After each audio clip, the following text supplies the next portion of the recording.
जल संसाधन, water resources. जल एक नवीकरण योग्य संसाधन है। पृथ्वी का 3/4 भाग जल से घिरा है, परंतु इसमें प्रयोग में लाने वाला योग्य और लवणीय जल का अनुपात बहुत कम है। पृथ्वी के अधिकतर स्तर पर जल की उपस्थिति के कारण ही पृथ्वी को नीलाग्रह कहा जाता है। जल एक नवीकरणीय संसाधन है, फिर भी विश्व के अनेक देश या क्षेत्र जल के प्यासे हैं, क्योंकि वहाँ पर जल का स्तर बहुत ही नीचे है या कम है। अब हम बात करेंगे जल के स्रोत के बारे में। भूपृष्ठीय जल, भूमिगत जल, वायुमंडलीय जल, महासागरीय जल।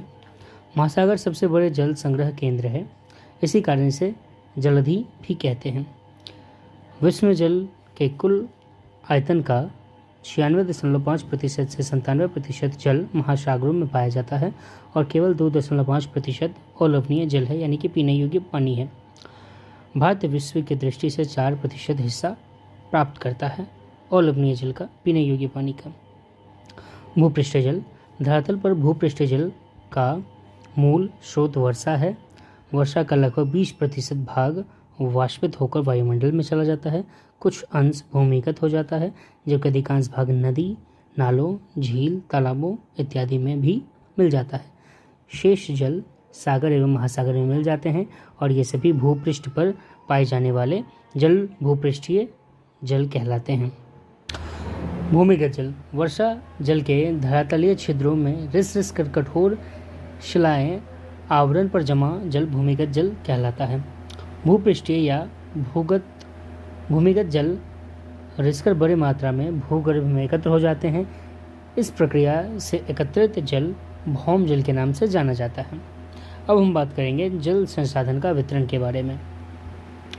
विश्व के कुल अलवणीय जल का लगभग 75% अंटार्कटिका, ग्रीनलैंड एवं पर्वतीय क्षेत्रों में बर्फ की चादर या हिमनद के रूप में है। विश्व स्तर पर देखा जाए तो पता चलता है कि अधिकांश जल दक्षिण गोलार्ध में ही है। इसी कारण दक्षिण गोलार्ध का जल गोलार्ध, उत्तरी गोलार्ध के जल गोलार्ध को स्थल के नाम से जाना जाता है। भारत में जल संसाधन का वितरण अपर्याप्त है, क्योंकि भारत में विश्व की लगभग 16% आबादी निवास करती है और इस आबादी के लिए विश्व का लगभग 4% स्वच्छ जल ही उपलब्ध है। भारत में प्रतिवर्ष 4000 घन किलोमीटर जल वर्षा से तथा 1869 घन किलोमीटर जल भूपृष्ठीय जल से प्राप्त होता है। जल संसाधन का उपयोग। जल एक मानवीय जीवन में बहुत उपयोगी साबित होता है। जल का उपयोग विभिन्न है, जैसे कि पेयजल, घरेलू कार्य, उद्योग, स्वच्छता, सिंचाई, जल विद्युत, परमाणु संयंत्र, शीतलन, मत्स्य पालन, कृषि, जल क्रीड़ा आदि जैसे कार्यों में जल का उपयोग किया जाता है। प्राणियों में 65% तथा पौधों में 65 से 99% जल का अंश विद्यमान है। आबादी वृद्धि के साथ जल की सभी क्षेत्रों में मार्ग तीव्र गति से बढ़ी है। अब हम बात करते हैं 1951 में भारत के प्रति व्यक्ति जल की उपलब्धता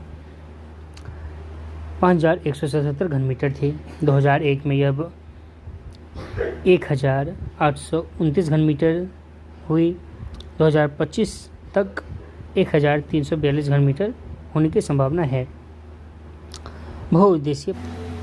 बहुउद्देशीय परियोजनाएं। वैसा परियोजना जिससे अनेक उद्देश्यों की पूर्ति होती है। नदी घाटी परियोजना। इस नदी घाटी परियोजना के कई उद्देश्य हैं। बाढ़ नियंत्रण, मृदा अपरदन पर रोक, विद्युत उत्पादन, उद्योगों के जलपूर्ति, परिवहन, कृषि, मत्स्य पालन इत्यादि। इन अनेक उद्देश्यों की पूर्ति हेतु सक्षम इन नदी घाटी परियोजना को बहुउद्देशीय योजना के नाम से विभूषित किया गया है। भारत में अनेक नदी घाटी परियोजनाएं का विकास हुआ है। भाखड़ा नागल, हीराकुंड, दामोदर, गोदावरी, कृष्णा एवं सोन परियोजनाएं जैसी अनेक परियोजनाएं भारत में विकास में सहायक हो रही हैं। बहुउद्देशीय परियोजनाओं से हानि। बहुउद्देशीय परियोजनाओं से हानियाँ निम्न हैं। नदियों का प्राकृतिक बहाव अवरुद्ध होने से तलछट बहाव कम हो जाता है। इससे भूमि का निम्नीकरण होता है, भूकंप की संभावना बढ़ जाती है, बांध से नदी की शाखाएं बढ़ जाती है जो जल में रहने वाले वनस्पतियों को स्थानांतरित करता है, किसी कारणवश बांध टूटने पर बाढ़ आ जाती है, जल जनित बीमारियां फैलने लगती है इत्यादि। पंडित जवाहरलाल नेहरू ने देश के बांध को भारत का मंदिर कहा था। नर्मदा बचाओ आंदोलन।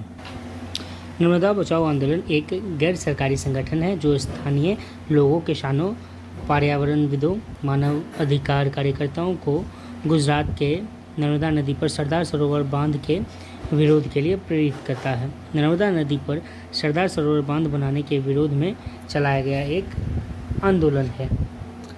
जल संकट। पृथ्वी पर आवश्यकता से कम जल की उपलब्धता को जल संकट कहते हैं, या स्वीडन में एक विशेषज्ञ हुए फॉल्कन मार्क, उनके अनुसार प्रत्येक व्यक्ति को प्रतिदिन 1000 घन मीटर जल की आवश्यकता है। इससे कम जल उपलब्धता जल संकट कहलाता है। जल संकट के कारण जल की अधिक उपयोगिता, अनाज उगाने के लिए जल का अतिशोषण, बढ़ती जनसंख्या के कारण जल की मांग बढ़ रही है जिसके कारण जल की कमी हो रही है। फैक्ट्रियों द्वारा निकालने वाले रसायन के कारण जल जहरीला होता जा रहा है जिसे हम नहीं उपयोग कर सकते हैं। बिहार एवं पश्चिम बंगाल के कुछ भागों में जल के अतिदोहन की संख्या एवं राजस्थान एवं महाराष्ट्र में इससे फ्लोराइड के संकेंद्रण में वृद्धि हुई है। वर्तमान समय में भारत में कुल विद्युत का लगभग 22% भाग जल विद्युत से प्राप्त होता है। कानपुर में 180 चमड़े कारखाने हैं जो प्रतिदिन 58 लाख लीटर मल जल गंगा में विसर्जित करता है। गंगा के जल में बैक्टीरियोफेज नामक विषाणु होता है जो जीवाणुओं और अन्य हानिकारक सूक्ष्मजीवों को जीवित नहीं रहने देता। जल संरक्षण एवं प्रबंधन। जल संरक्षण का अर्थ है जल के प्रयोग को घटाना एवं सफाई, निर्माण एवं कृषि आदि के लिए जल अपशिष्ट जल का पुनः चक्रण करना। जल संकट निवारण हेतु सरकार ने सितंबर 1987 में राष्ट्रीय जल नीति को स्वीकृत किया और कई समस्याओं से उभरने के कारण इसे संशोधित कर राष्ट्रीय जल नीति 2002 के रूप में प्रस्तुत किया। इसके अंतर्गत सरकार ने जल संरक्षण हेतु निम्न सिद्धांतों पर ध्यान रखा: जल की उपलब्धता को बनाए रखना, जल को प्रदूषित होने से बचाना, प्रदूषित जल को स्वच्छ कर पुनर्चक्रण।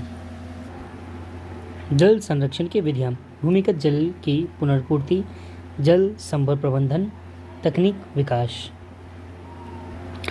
भूमिगत जल की पुनर्पूर्ति।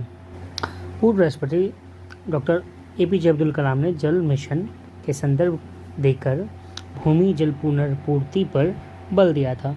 खेतों, गांवों, शहर, उद्योगों को पर्याप्त जल मिल सके इसके लिए वृक्षारोपण, जैविक तथा कंपोस्ट खाद के प्रयोग, वेटलैंड्स का संरक्षण, वर्षा जल के संचय एवं मल जल शोधन, पुनः चक्रण जैसे क्रियाकलाप उपयोगी हो सकते हैं, ऐसा उन्होंने बताया था। जल संभर प्रबंधन। जल प्रवाह या जल जमाव का उपयोग कर उद्यान, कृषि वाहिनी, जल कृषि एवं कृषि उत्पादन को बढ़ाया जा सकता है। इससे पेयजल आपूर्ति भी की जा सकती है। इस प्रबंधन को छोटे इकाइयों पर लागू करने की आवश्यकता है। तकनीकी विकास। तकनीकी विकास से तात्पर्य है कि ऐसे उपक्रम जिसमें जल का कम से कम उपयोग कर अधिक लाभ उठाया जा सके। ड्रिप सिंचाई, लिफ्ट सिंचाई, सूक्ष्म फुहारों, किस्से सिंचाई, सीढ़ीनुमा खेती इत्यादि। वर्षा जल संग्रह।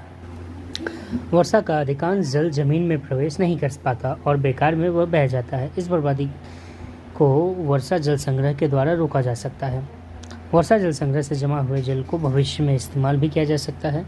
छोटे पैमाने पर छत वर्षा जल संग्रह भी किया जा सकता है और ऐसा केरल में नेसेसरी होता है। राजस्थान में पेयजल का संचय भूमिगत टैंक में किया जाता है जिसे टांका कहा जाता है। यह प्रायः आंगन में है जिससे छत पर संग्रहित जल को पाइप के द्वारा जोड़ा जाता है और इस कार्य में राजस्थान की NGO तरुण भारत संघ पिछले कई वर्षों से कर रहा है। मेघालय स्थित चेरापूंजी एवं मॉरिसन राम में विश्व की सर्वाधिक वर्षा होती है, जहां पेयजल संकट का निवारण लगभग 25% जल संग्रह से होता है। पानी पंचायत योजना का गठन उड़ीसा में हुआ था। बिहार के रोहतास जिले का एक नगर जो डालमिया नगर सीमेंट उद्योग के लिए विख्यात है। अंतर्राज्यीय जल विवाद। संपूर्ण भारत में लगभग 20 प्रमुख नदी बेसिन हैं और इनमें से कई बेसिन एक से अधिक राज्यों में विस्तृत हैं। इसके कारण जल के उपयोग और वितरण के संबंध में जो विवाद होता है उसे जल विवाद कहते हैं। नदी बेसिन प्रमुख नदी तथा उसकी सहायक नदियों द्वारा कुल सिंचित क्षेत्रों को कहा जाता है।